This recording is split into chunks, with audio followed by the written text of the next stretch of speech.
Hello everyone, I am Dharmendra, trainer of AI house India. आज हम AI house software में glass create करने के लिए जानेंगे। जैसा कि उसका पैटर्न होगा फोल्डिंग डोर के शेप्स में, जैसा कि आप स्क्रीन पे भी देख रहे होंगे।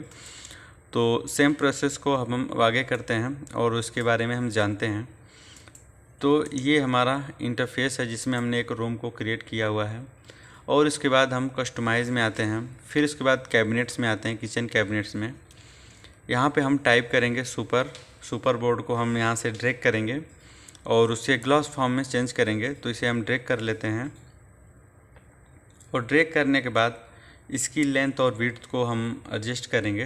पहले हम वॉल से 40 mm के डिस्टेंस पे रखेंगे, क्योंकि यहाँ पे हम एक बेस पार्ट को हम यहाँ पे फिक्स करेंगे और उसके जो एक ग्लास का टॉप पार्ट होगा वहाँ पर भी सेम को हम कॉपी करके रखेंगे, वो भी अभी हम देखेंगे। तो अब हम इसकी जो साइज़ को एडजस्ट करते हैं ग्लास पैनल्स को। तो इसकी जो विड्थ होगी हमारी 1200 रखते हैं और इसकी जो लेंथ होगी टोटल से हम 2400 रखेंगे।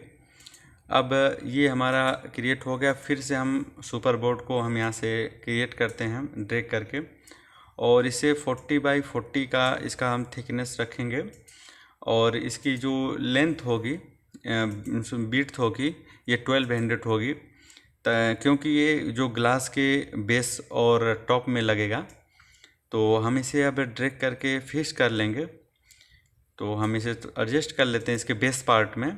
तो यहाँ एडजस्ट कर लिए और फिर इसके बाद Ctrl+V करके हम इसे कॉपी करेंगे और कॉपी करने के बाद हम इसे जो ग्लास का टॉप पोजीशन है वहाँ पे हम भी फिक्स करेंगे Ctrl+V करके। अब Z प्रेस करके इसे हम ड्रैग कर लेते हैं।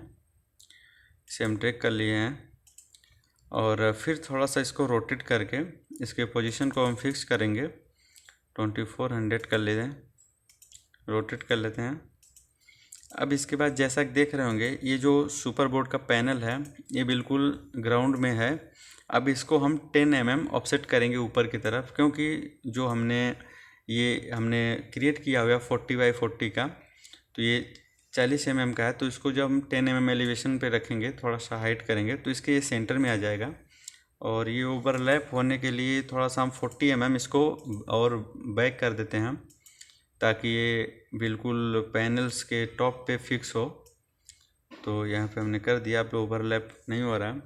अब इसके बाद नेक्स्ट प्रोसेस हमारा होगा मटेरियल को लेकर के। तो यहाँ पे हम क्लिक करके मटेरियल्स में आते हैं। इससे हम ग्लास मटेरियल में आएंगे और यहाँ पे हम क्लियर ग्लास को मटेरियल्स देंगे और जो हम यहाँ पे क्रिएट किए हुए हैं टॉप पे, इसे हम एक क्रिएट मटेरियल देंगे मेटल का और सेम मटेरियल हम बेस वाले पार्ट को भी देंगे।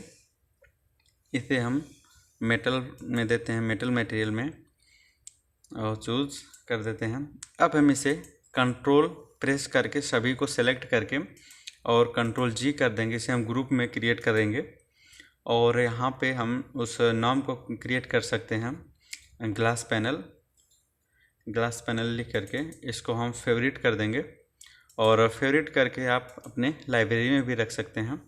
यहाँ पे न्यू कैटेगरी आ गया। यहाँ पे आप फोल्डर का एक नाम क्रिएट कर सकते हैं ग्लास पैनल्स और यहाँ से कंफर्म कर देंगे और कंफर्म करने के बाद इसे आप माई कलेक्शन में कंफर्म करके ऐड कर लेंगे। अभी हमारा पूरी तरह से ग्रुप में क्रिएट हो गया। अब इसे हम सिलेक्ट करके एक्स प्रेस करेंगे और इसे हम 90 डिग्री पे रोटेट करेंगे। इसे हम एक्स प्रेस करेंगे और इसे हम रोटेट कर लेते हैं 90 डिग्री पे। अब फिर यहाँ पे हम जेड प्रेस करेंगे और इसे सीधा ऊपर की तरफ मूव करेंगे। जेड प्रेस कर लेते हैं और इसे मूव कर लेंगे ऊपर की तरफ। अब हम टॉप से आकर के हम फोल्डिंग डोर के शेप्स में हम इसे फिक्स करेंगे, एडजस्ट करेंगे और फिर एक रेंडर निकाल के हम ट्रायल देखेंगे। तो हम इसे मूव कर लेते हैं वॉल की तरफ और फिर इसके बाद जेड प्रेस करेंगे और इसे जो रोटेशन का ऑप्शन आ रहा है सामने एरो के बन के, उसी के हेल्प से हम थोड़ा रोटेट कर लेंगे और फिर इसे Ctrl+V करेंगे। इसे कॉपी करके फिर हम अगले वाले जो हमारा कॉपी होके आया है पैनल्स, उसे हम मूव करके एक दूसरे के कॉर्नर को हम फिक्स कर लेंगे। ये हो गया पैटर्न।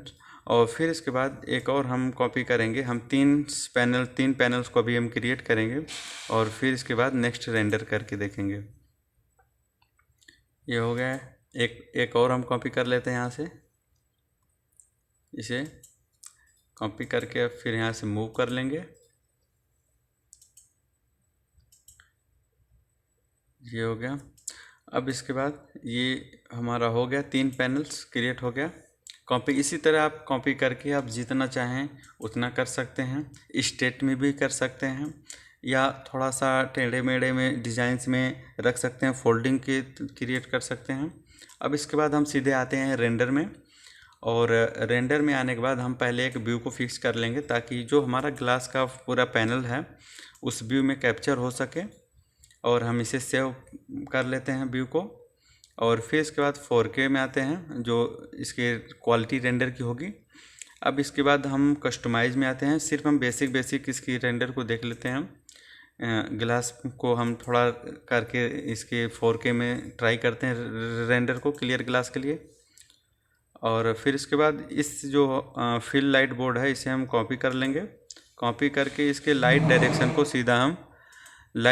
को हम सीधा ग्लास की तरफ दिए हैं, और इसको हम थोड़ा सा स्ट्रेच कर लेंगे और लाइट को, और इसके एलिवेशन को हम अभी थोड़ा हाफ में कर लेते हैं नीचे ड्रैग करके, क्योंकि इससे लाइट का सीधा रिफ्लेक्शन इसके ग्लास की तरफ जाएगा।